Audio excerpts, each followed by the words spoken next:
അപ്പോൾ ഈ നമുക്ക് ഫസ്റ്റ് ഗോതമ്പ് ദോശയ്ക്കുള്ള മാവ് റെഡി ആക്കിയിട്ട് വെക്കാം. കാരണം മാവ് നമുക്ക് ഒരു 10 മിനിറ്റ് ഒന്ന് റെസ്റ്റ് ചെയ്യാൻ വേണ്ടിയിട്ട് വെക്കണം. എന്നിട്ട് ഇത് മിക്സ് ചെയ്ത് വെച്ച് കഴിഞ്ഞിട്ട് നമുക്ക് മസാല ദോശയ്ക്കുള്ള മസാല ഉണ്ടാക്കണമല്ലോ, മസാല ഉണ്ടാക്കുക. അപ്പോൾ അതിന് വേണ്ടിയിട്ട് ഞാനോട് 250 ml മെഷറിംഗ് കപ്പിൽ 1 കപ്പ് ഗോതമ്പ് പൊടിയാണ് എടുത്തേക്കുന്നത്. 2 ടേബിൾ സ്പൂൺ റവ ചേർക്കുക. നമ്മൾ ഉപ്പുമാവൊക്കെ ഉണ്ടാക്കാൻ എടുക്കുന്ന റവ ഉണ്ടല്ലോ, ആ റവ. ഞാനിവിടെ വറുക്കാത്ത റവയാണ് എടുത്തേക്കുന്നത്.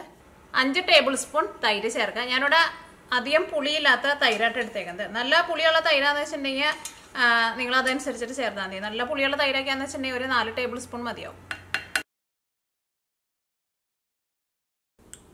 ഇതിലേക്ക് നമ്മൾ മെയിനായിട്ട് ചേർക്കുന്നത് 1/4 ടീസ്പൂൺ, ടേബിൾ സ്പൂൺ അല്ല കേട്ടോ, 1/4 ടീസ്പൂൺ ഉലുവ പൊടിച്ചതാണ് ചേർക്കുന്നത്. ഉലുവ ഒന്ന് ചൂടാകുക, എന്നിട്ട് ഇതേപോലെ നന്നായിട്ട് പൊടിച്ചിട്ടിടുക. ഇത് 1/4 ടീസ്പൂണിലൊട്ടും കൂടുതൽ ചേർക്കരുത്. കൂടുതൽ ചേർത്തിട്ടുണ്ടെന്ന് വെച്ചാൽ നിങ്ങൾക്ക് അറിയാലോ, ഭയങ്കര കയ്പ്പരസം വരും. 1/4 ടീസ്പൂൺ ബേക്കിംഗ് സോഡയും ചേർക്കുക. അത് രണ്ടും നമ്മൾ 1/4 ടീസ്പൂണാണ് ചേർത്തത്. ഇതിലേക്ക് 2 ടേബിൾ സ്പൂൺ ഓയിൽ ചേർക്കുക. ഞാനിവിടെ സൺഫ്ലവർ ഓയിലാണ് ചേർക്കുന്നത്. അല്ലെങ്കിൽ നമ്മൾ കറിക്ക് ഉപയോഗിക്കുന്ന ഏത് ടൈപ്പ് ഓയിലായിരുന്നാലും കുഴപ്പമില്ല. ഈ ഓയിലും ഉലുവയും നിങ്ങൾ ഇതേപോലെ കറക്റ്റ് അളവിൽ തന്നെ ചേർക്കണം കേട്ടോ. അപ്പോഴായിരിക്കും നമ്മുടെ ദോശ നല്ല ക്രിസ്പി ആയിട്ട് വരും.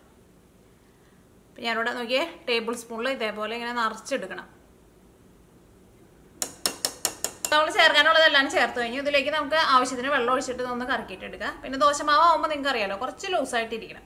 അപ്പോൾ ഫസ്റ്റ് നമുക്ക് കുറച്ച് വെള്ളം ഒഴിച്ചിട്ട് ഒന്ന് കറക്കിയിട്ട് എടുക്കുക. അത് കഴിഞ്ഞിട്ട് നമുക്ക് വേറെ പാത്രത്തിലേക്ക് പകർത്തിയിട്ട് ആവശ്യത്തിനനുസരിച്ചുള്ള വെള്ളം ഒഴിച്ചിട്ട് നമ്മുടെ ദോശമാവിൻ്റെ പരുവം ശരിയാക്കിയിട്ട് എടുക്കുക. ഒരു 1/2 ഗ്ലാസ് വെള്ളം ചേർത്തിട്ടുണ്ട്. ഇനിയിപ്പോൾ നിങ്ങളുടെ അടുത്ത് മിക്സി ഇല്ലാന്ന് വെച്ചിട്ടുണ്ടെങ്കിൽ അത് മിക്സിയിൽ തന്നെ ഇട്ടിട്ട് തന്നെ കറക്കി എടുക്കണമെന്നില്ല കേട്ടോ. ഇതാകുമ്പോൾ എളുപ്പമാവും. അല്ലെങ്കിൽ നമ്മൾ കട്ടയ്ക്ക് ഉടച്ചിട്ട് എടുക്കാൻ വേണ്ടിയിട്ട് കുറച്ച് സമയം എടുക്കില്ല. അല്ലെങ്കിൽ സാധാരണ നമ്മൾ ഒരു സ്റ്റീലിൻ്റെ പാത്രത്തിലേക്ക് ഇട്ടിട്ട് എല്ലാം കൂടിയിട്ട് മിക്സ് ചെയ്തിട്ട് എടുത്താലും മതി. ഇപ്പോൾ നമ്മുടെ ബാറ്ററി കുറച്ച് തിക്കായിട്ടല്ലേ ഇരിക്കുന്നത്. ദോശമാവ് ആകുമ്പോൾ കുറച്ച് ലൂസ് ആവണമല്ലോ. അപ്പോൾ ഞാൻ ഈ മിക്സിയുടെ ജാറിൽ കുറച്ചും കൂടി വെള്ളം ഒഴിച്ചിട്ട് ഒന്ന് കറക്കിയിട്ട് എടുക്കാം. ഇതിലേക്ക് നമ്മൾ റവ ചേർത്തേക്കണത് കൊണ്ട് തന്നെ നമ്മളൊരു 10 മിനിറ്റ് റെസ്റ്റ് ചെയ്യാൻ വേണ്ടിയിട്ട് വെക്കുമല്ലോ. അപ്പോൾ ഒരു 10 മിനിറ്റ് കഴിയുമ്പോൾ മാവ് ഒന്നുകൂടി ഒന്ന് തിക്കായിട്ട് വരും. അപ്പോൾ അതനുസരിച്ചിട്ട് നമുക്ക് കുറച്ച് ഒരു പൊടിക്ക് വെള്ളം ഒന്ന് കൂടുതൽ ചേർത്തിട്ട് വയ്ക്കാം. അത് പറഞ്ഞിട്ട് ഒറ്റയടിക്ക് ഉള്ള വെള്ളം മുഴുവൻ ചേർക്കരുത് കേട്ടോ. കുറച്ചും കൂടി വെള്ളം ചേർക്കാം. അപ്പോൾ ഞാൻ എടുത്തിരുന്ന വെള്ളം ഫുള്ളായിട്ട് ചേർത്തിട്ടുണ്ട്. ഒരു ഏകദേശം ഒരു 3/4 ഗ്ലാസിൻ്റെ അടുത്ത് വെള്ളം വേണ്ടി വരും.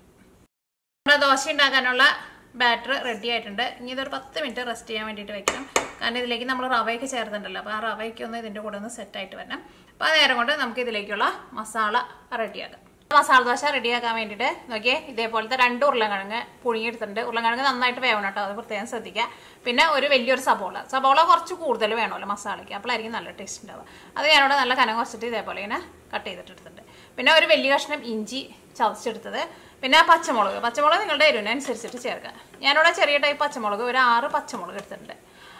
പിന്നെ ഞാനിതിലേക്ക് കുറച്ച് നോക്കിക്കേ ബീട്രൂട്ട് ഇതേപോലെ ഗ്രേറ്റ് ചെയ്തിട്ട് എടുത്തിട്ടുണ്ട്. അത് നിങ്ങൾക്ക് വേണമെന്ന് വെച്ചിട്ടുണ്ടെങ്കിൽ ചേർക്കാം. എനിക്കിങ്ങനെ മസാല ദോശയ്ക്ക് ഇങ്ങനെ ബീട്രൂട്ടും കൂടിയിട്ട് വരുന്നതാണ് കൂടുതൽ ഇഷ്ടം. അപ്പോൾ അത് കാണാനും നല്ല രസമായിരിക്കും. ചെറുതായിട്ടൊരു മധുരമൊക്കെ ഉണ്ടാവും. അപ്പോൾ അത് നോക്കി ഇതേ ഇത്രയ്ക്കാണ് എടുത്തേക്കുന്നത്. പിന്നെ അതിലേക്ക് നമ്മൾ ഫസ്റ്റ് കടുക് പൊട്ടിക്കും. പിന്നെ 1 ടേബിൾ സ്പൂൺ ഉഴുന്ന് ഒന്ന് അതിൻ്റെ കൂടെ ഇട്ടിട്ട് വറുത്തിട്ട് എടുക്കും. പിന്നെ ഉണക്കമുളക് ചേർക്കും. പിന്നെ കറിവേപ്പില ഉണ്ടെങ്കിൽ കറിവേപ്പില, മല്ലിയില ചേർക്കുക. പിന്നെ മഞ്ഞൾപ്പൊടി, മുളക് പൊടിയും ചേർക്കില്ല കേട്ടോ, മല്ലിപ്പൊടിയും ചേർക്കില്ല. അപ്പോൾ ഈ നമുക്ക് ഇതിലേക്കുള്ള മസാല പെട്ടെന്ന് തന്നെ റെഡിയാക്കിയിട്ട് എടുക്കാം. അപ്പോൾ ഈ മസാല ദോശ റെഡിയാക്കാൻ വേണ്ടിയിട്ട് നമ്മുടെ പാൻ നന്നായിട്ട് ചൂടായിട്ടുണ്ട്. അതിലേക്ക് ആവശ്യത്തിന് ഓയിൽ ചേർക്കുക. ഞാനിവിടെ വെളിച്ചെണ്ണയായിട്ടാണ് ചേർക്കുന്നത്, അല്ലെങ്കിൽ നിങ്ങൾക്ക് ഇഷ്ടമുള്ള ടൈപ്പ് ഓയിൽ ചേർക്കുക. ഓയിൽ നന്നായിട്ട് ചൂടായിട്ടുണ്ട്. ഇനി ഇതിലേക്ക് 1 ടേബിൾ സ്പൂൺ കടുക് ചേർക്കുക. കടുക് ഒന്ന് പൊട്ടട്ടെ. അപ്പോൾ കടുക് പൊട്ടി തുടങ്ങിയിട്ടുണ്ട്. ഇനി 1 ടേബിൾ സ്പൂൺ ഉഴുന്ന് ചേർക്കുക. അപ്പോൾ ഇങ്ങനെ ഇടയ്ക്ക് ഇങ്ങനെ കടിക്കാൻ വേണ്ടിയിട്ട് കിട്ടും. അപ്പോൾ നല്ല ടേസ്റ്റ് ആയിരിക്കും. ഇനി അതിലേക്ക് ഉണക്കമുളക് ചേർക്കുക. ഉണക്കമുളക് ഇതേപോലെ ഇങ്ങനെ ചെറുതാക്കിയിട്ട് ഇടാം. ഇനി ഇതിലേക്ക് സവാള, ഇഞ്ചി, പച്ചമുളക് ചേർക്കുക. അപ്പോൾ എല്ലാവരും നമ്മുടെ ഉഴുന്നൊക്കെ നന്നായിട്ട് മൊരിഞ്ഞിട്ടുണ്ട്. ഉഴുന്ന് കരിഞ്ഞു പോലെ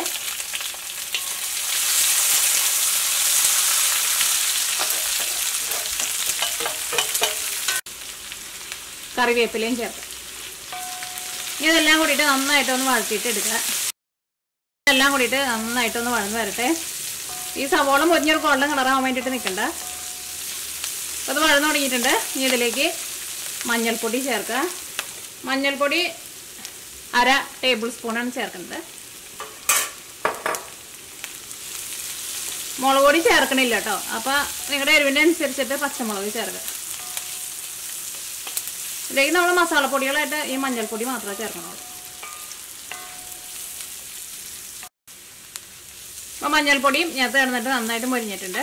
ഇനി ഇതിലേക്ക് നമുക്ക് ആ ബീട്രൂട്ട് ചേർക്കാം. കാരണം ബീട്രൂട്ട് നമ്മൾ വേവിച്ചിട്ടില്ലല്ലോ. അപ്പോൾ ഫസ്റ്റ് ബീട്രൂട്ട് ചേർത്തിട്ട് എല്ലാം കൂടിയിട്ട് ഒന്ന് മിക്സ് ചെയ്ത് കഴിഞ്ഞിട്ട് ഒരു 2-3 മിനിറ്റ് ഒന്ന് മൂടി വയ്ക്കുക. അത് കഴിഞ്ഞിട്ട് ഉരുളൻകിഴങ്ങ് പുഴുങ്ങിയത് ചേർക്കാം.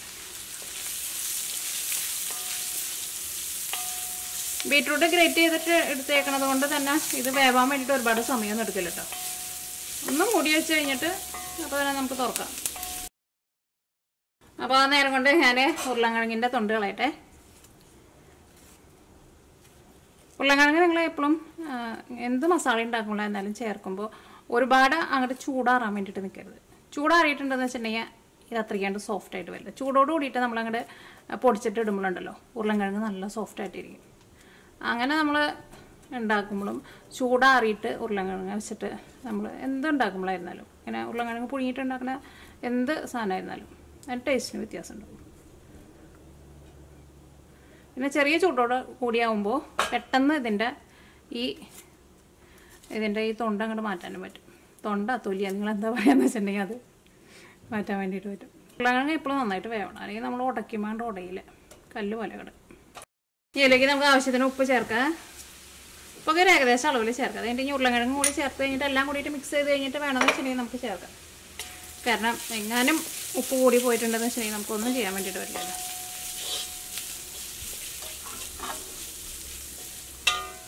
അപ്പോൾ ഈ ഉരുളൻകിഴങ്ങ് ചേർക്കുക. ഇത് തന്നെ അത്യാവശ്യം നല്ല ചൂടുണ്ട്. ഇനി കുറച്ച് മല്ലിയിലയും ചേർക്കാം. എനിക്കിങ്ങനെ മസാല ദോശയ്ക്കുള്ള മസാലയിൽ ഈ മസാല ദോശയ്ക്കുള്ള മസാലയിൽ മല്ലിയിലയും കൂടിയിട്ട് ചേർക്കണം. അപ്പോഴായിരിക്കും നല്ല ടേസ്റ്റ് ഉണ്ട്. അപ്പോൾ നമ്മൾ ഉരുളൻകിഴങ്ങൊക്കെ ചേർക്കുന്ന സമയത്ത് ലോ ഫ്ലെയിമിലോട്ടാണ് വെച്ചേക്കുന്നത്. കാരണം ആദ്യമായിട്ട് ഭക്ഷണമൊക്കെ ഇതേപോലെ ഉണ്ടാക്കണവർ തീയൊന്നും കൂട്ടി വയ്ക്കരുത് കേട്ടോ. ഇനി ലോ ഫ്ലെയിമിൽ തന്നെ ഇട്ടാൽ മതി. നമുക്കൊന്നും വേവാനൊന്നുമില്ലല്ലോ, എല്ലാം കൂട്ടിയിട്ടൊന്ന് മിക്സ് ചെയ്യും. ഇനി നിങ്ങൾക്ക് ചെറുതായിട്ടൊരു പുളിരസം പോലെ വേണമെന്ന് വെച്ചിട്ടുണ്ടെങ്കിൽ കുറച്ച് നാരങ്ങ നീര് ഒഴിച്ചു കൊടുക്കുക. പക്ഷേ ഞാൻ ചേർക്കണില്ല. അപ്പോൾ ചിലവർക്ക് അത് ഇഷ്ടമായിരിക്കും. മല്ലിയിലേക്ക് ഉണ്ടെന്ന് വെച്ചിട്ടുണ്ടെങ്കിൽ കുറച്ച് കൂടുതൽ ചേർക്കും. അപ്പോൾ നമ്മുടെ മസാല ദോശയ്ക്കുള്ള മസാല റെഡി ആയിട്ടുണ്ട്. നമ്മുടെ ദോശമാവ് നമ്മൾ 10 മിനിറ്റ് റെസ്റ്റ് ചെയ്യാൻ വേണ്ടിയിട്ട് വെച്ചിട്ടുണ്ടായിരുന്നു. നോക്കി ഇപ്പോൾ മാവ് കുറച്ച് തിക്കായിട്ടാണ് ഇരിക്കുന്നത്, കുറച്ച് ലൂസായിട്ട് വേണം. അപ്പോൾ ലാസ്റ്റ് നിങ്ങൾ 10 മിനിറ്റ് റെസ്റ്റ് ചെയ്യാൻ വേണ്ടിയിട്ട് വെച്ച് കഴിഞ്ഞിട്ട് ഇങ്ങനെ തിക്കായിട്ട് ഇരിക്കുകയെന്ന് വെച്ചിട്ടുണ്ടെങ്കിൽ അതനുസരിച്ചിട്ട് കുറച്ചും കൂടി വെള്ളം ചേർക്കാം. അപ്പോൾ കുറച്ചും കൂടി വെള്ളം ചേർക്കട്ടെ.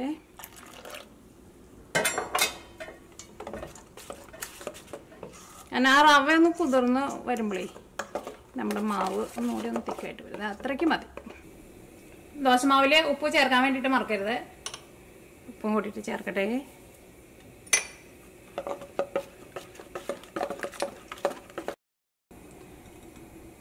അപ്പോൾ പാൻ നന്നായിട്ട് ചൂടായിട്ടുണ്ട്. ഇത് നോൺ സ്റ്റിക്കിൻ്റെ പാൻ കേട്ടോ. അപ്പോൾ ഭയങ്കര ചൂടായിട്ടുണ്ടെന്ന് വെച്ചിട്ടുണ്ടെങ്കിൽ നിങ്ങൾക്ക് അറിയായിരിക്കും, നമ്മൾ മാവ് ഒഴിച്ചിട്ട് പരത്താൻ വേണ്ടിയിട്ട് പറ്റില്ല. കാരണം നോൺ സ്റ്റിക്ക് ആയതുകൊണ്ട് പെട്ടെന്ന് ചൂടാവും. അപ്പോൾ മാവ് ഒഴിച്ച വഴിക്കാൻ അതങ്ങോട്ട് ഫസ്റ്റ് ഒഴിക്കുന്നത് തന്നെ അങ്ങോട്ട് വേവാൻ വേണ്ടിയിട്ട് തുടങ്ങും. പിന്നെ അങ്ങോട്ട് പരത്തുമ്പോൾ അത് ആകെ ചട്ടിയിൽ പിടിച്ചിട്ട് അത് ഭംഗിയിൽ ചെയ്യാൻ വേണ്ടിയിട്ട് പറ്റില്ല. അത് പറഞ്ഞിട്ട് ഒട്ടും ചൂടില്ലാണ്ടിരിക്കുകയും ചെയ്യരുത്. അപ്പോൾ നമ്മുടെ ദോശ തണുത്ത പോലെ ഇരിക്കും. മസാല ദോശയല്ലേ കുറച്ച് വലുതായിട്ടുണ്ടാക്കാൻ. ഇനി നല്ല കനം കുറച്ചിട്ട് ഇതാ ഇങ്ങനെ സെൻറ്ററിൽ നിന്ന് പരത്തി പരത്തി പരത്തി പരത്തി കൊണ്ടുപോകും.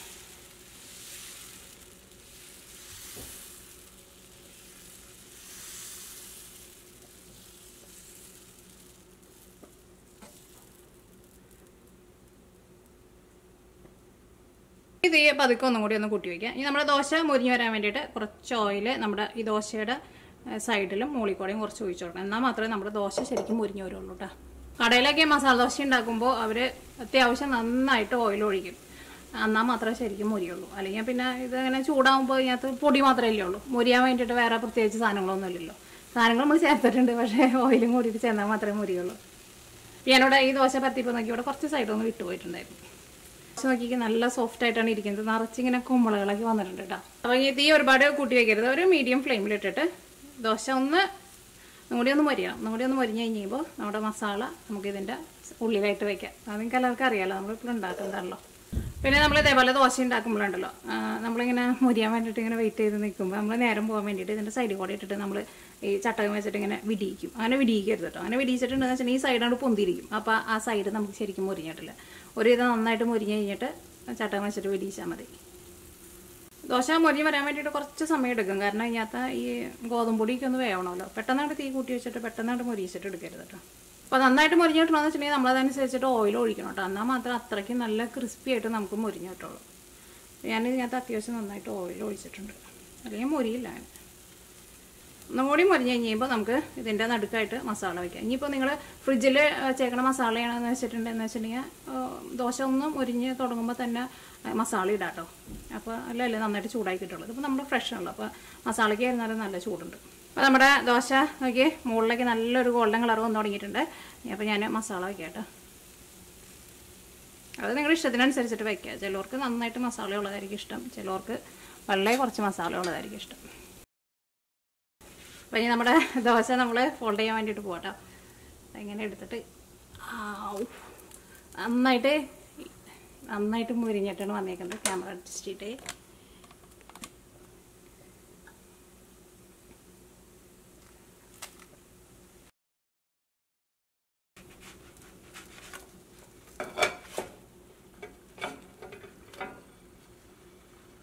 ഇതാ നോക്കിക്കേ, നല്ല മൊരിഞ്ഞ മസാല ദോശ. അപ്പോൾ ഇനി നമുക്ക് ബാക്കിയുള്ള ദോശയും ഇതേപോലെ തന്നെ റെഡി ആക്കിയിട്ട് എടുക്കാം. നല്ല ക്രിസ്പി ആയിട്ടിരിക്കും.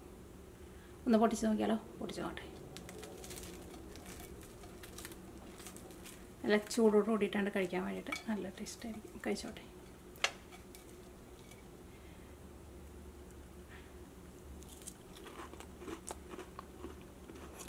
കടിക്കുമ്പോൾ സൗണ്ട് കേൾക്കണ്ടേ? നന്നായിട്ട് മുരിഞ്ഞ് വന്നിട്ടുണ്ട്. ശരിക്കും നല്ല ടേസ്റ്റ് ഉണ്ട്, നല്ലൊരു ടെക്സ്ചറാണ് ശരിക്കും. ചിലർക്ക് നമ്മൾ സാധാരണ അരി ഉഴുന്നുകൂടി അരച്ചിട്ട് ഉണ്ടാക്കുന്ന മസാല ദോശേനേക്കാളും ചിലപ്പോൾ കൂടുതൽ ഇഷ്ടം ഈ ദോശയായിരിക്കും. ഇതിൻ്റെ ഒരു ടെക്സ്ചർ നല്ല ടേസ്റ്റാണ്. അപ്പം ഇനി ഒരു പ്രാവശ്യം കൂടി കഴിച്ചിട്ട് നിർത്താം. ഒന്നുകൂടി ടേസ്റ്റ് നോക്കട്ടെ. നല്ല ചൂട് ടേസ്റ്റാണ്. പിന്നെ ദോശയ്ക്ക് വായിലിരുന്ന് കഴിച്ചേട്ടെ. അതുപോലെ ഗോതമ്പ് കൊണ്ടുള്ള മസാല ദോശ കുറേ പേരൊക്കെ ഉണ്ടാക്കിയിട്ടുണ്ടാവും. പക്ഷേ ഇത് എൻ്റെ ഒരു സ്റ്റൈൽ കേട്ടോ. ഇതേപോലെ അങ്ങനെ ആരും ഉണ്ടാക്കിയിട്ടുണ്ടാവില്ല. കാരണം ഇതിലേക്ക് നമ്മൾ ഉലുവയൊക്കെ ചേർത്തല്ലോ, ഉലുവയും ചേർക്കണം. പിന്നെ ആ മാവിലേക്ക് ആയിരുന്നാലും ഓയിലൊക്കെ ചേർത്തിട്ട് ഉണ്ടാക്കുമ്പോഴായിരിക്കും ദോശ ഇതേപോലെ ഇങ്ങനെ നല്ല ക്രിസ്പി ആയിട്ട് കിട്ടുക നമുക്ക്. അല്ലെങ്കിൽ ദോശ ഇങ്ങനെ തളർന്ന പോലെ ഇരിക്കും. ആ ഉലുവയൊക്കെ ചേർക്കുമ്പോൾ നല്ലൊരു സ്മെല്ലും നല്ലൊരു മൊരിച്ചിലൊക്കെ കിട്ടും. പിന്നെ മസാല ദോശയൊക്കെ കഴിക്കുമ്പോൾ നിങ്ങൾക്ക് അറിയാലോ, പാനിൽ നിന്ന് എടുത്തിട്ടുണ്ടെങ്കിൽ പ്ലേറ്റിൽ നിന്ന് എടുത്തിട്ടുണ്ടെങ്കിൽ വായിലേക്ക്. കാരണം ചൂടാറിയിട്ടുണ്ടെങ്കിൽ എന്ത് ദോശ ചെയ്താലും ടേസ്റ്റ് ഉണ്ടാവില്ല. ആ ചൂടോട് കൂടിയിട്ട് തന്നെ കഴിക്കാം. അപ്പോൾ ഇതാണ് നമ്മുടെ ഗോതമ്പ് പൊടി കൊണ്ടുള്ള ഇൻസ്റ്റൻറ്റ് മസാല ദോശ. അപ്പോൾ നിങ്ങളെല്ലാവരും ട്രൈ ചെയ്ത് നോക്കാം. ട്രൈ ചെയ്ത് നോക്കിയിട്ട് ഫീഡ്ബാക്ക് പറയാൻ വേണ്ടിയിട്ട് മറക്കരുത്. പിന്നെ ഈ മാവ് നമ്മൾ ബാക്കി വന്നത് ഫ്രിഡ്ജിൽ വെക്കാണ്ടിരിക്കുന്നത് കേട്ടോ നല്ലത്. കാരണം നമ്മൾ അപ്പം തന്നെ മിക്സ് ചെയ്തിട്ട് അപ്പം തന്നെ ഉണ്ടാക്കുന്നത് എപ്പോഴും നല്ലത്.